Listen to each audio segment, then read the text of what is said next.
अब नहीं।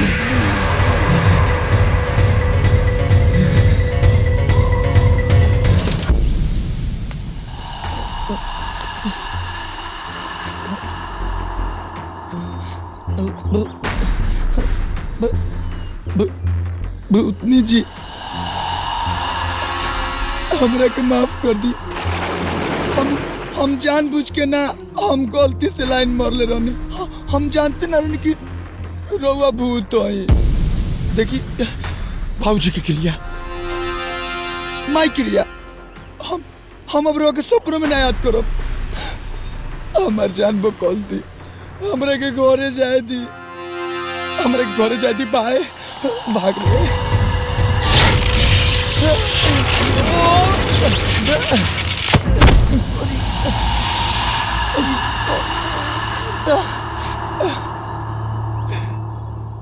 ए भूतनी जी राउर गोड़ पकड़तनी, हमरा के कुछ मत करी। देखी हमारा भी नया नया बियाह भइल बा, अभी सुहागो रात नहीं मनैले। रउआ जवन पूजा कहब नु हम सब कह देब, हम सब चढ़ा देब। हमर जान बकवास दी, हमरे के जाए दी। मेहरारू इंतजार करती है घरे। हम ओकरा से वादा को के आई बने कि हम जरूर आई।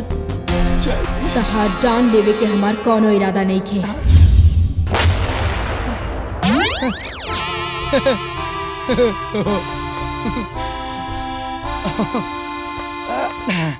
हाँ तो हम कहे कि हमरा लेखा शरीफ लड़का के पीछे रोवा खाए के पड़ब। बहुत बहुत धन्यवाद। अब हम जाता नहीं। बाय। तोहरा हमारे को काम करे के बा। हाँ, काम? हे महाराज, रोवा जवन कहब हम सब कर देब, लेकिन एगो एहसान कर दी। हमार जान बो कस दी। पीछे नाना हटबा ना। हम ना, हम अपन क्रिया का कहतनी। हम ना हटम, जवन कहब सब करब।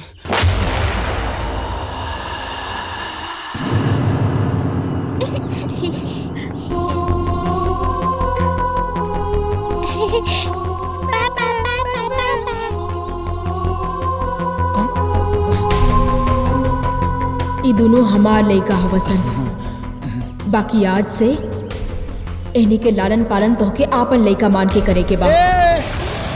अपन बच्चा ए महाराज वो भूत है तो कुछ कह दे। डिस्टर्ब निका मतलब कोई का मतलब है अभी काले हमर बियाह पर बिना स्वागत मनल कैसे दुगो लड़का हो सकेला सर।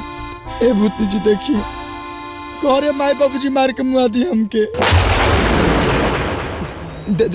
हम राउर लड़का के ले जाए घरे, लेकिन सब मैटर क्लियर करके हम कह देम कि ई सब मतलब भूतनी जी के लड़का होसन। टेंशन खत्म ना। तोहके आपन लइका बतावे के बा। अरे बाकी कुछ ना। तोहके आपन लइका बता के घर में रखे के बा। यदि हमार लइका सन के कुछो भइल त तोहके अतहर पूरा परिवार के खत्म कर दे। अरे मारे रउआ मतलब का चाहता नहीं भूतनी है तो हमरा परिवार के पूरा दुनिया खत्म कर दी। अब रुकी तनी सोचे दी। हमर परिवार खत्म कर दे। अभी हमर बियाह भइल बा, हम स्वागत तक के पकड़ले का होई। हां ठीक बा, हम तैयार बन रहा लेकिन के रखे खातिर। लेकिन एगो प्रॉब्लम बा। का? नया नया बियाह भइल बा, अभी दोनों लड़कन के बाइक में ले जाए में रिस्क बा। टेम्पू रिजर्व करके घरे भेजवा तनी पीछे पीछे हम रहब। ए जी क्यों बा? ऑटो क्यों बा? हेलो नाटक ना, तोहके अपना साथे लेके जाए के बा। ठीक बा बाबू चलो।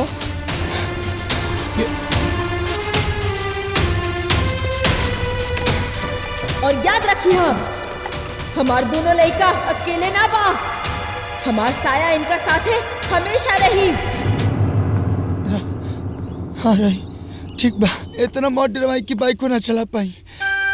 बेटा आगे कौन बैठेगा?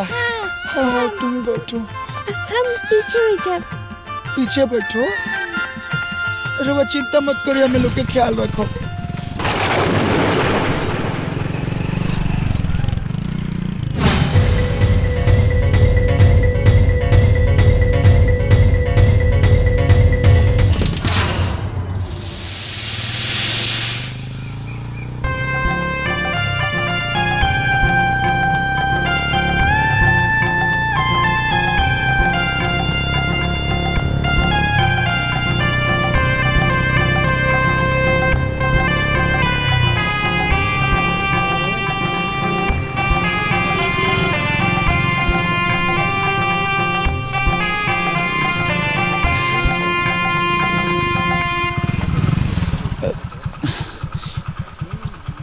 तबाहट की जे छोड़ देता नहीं।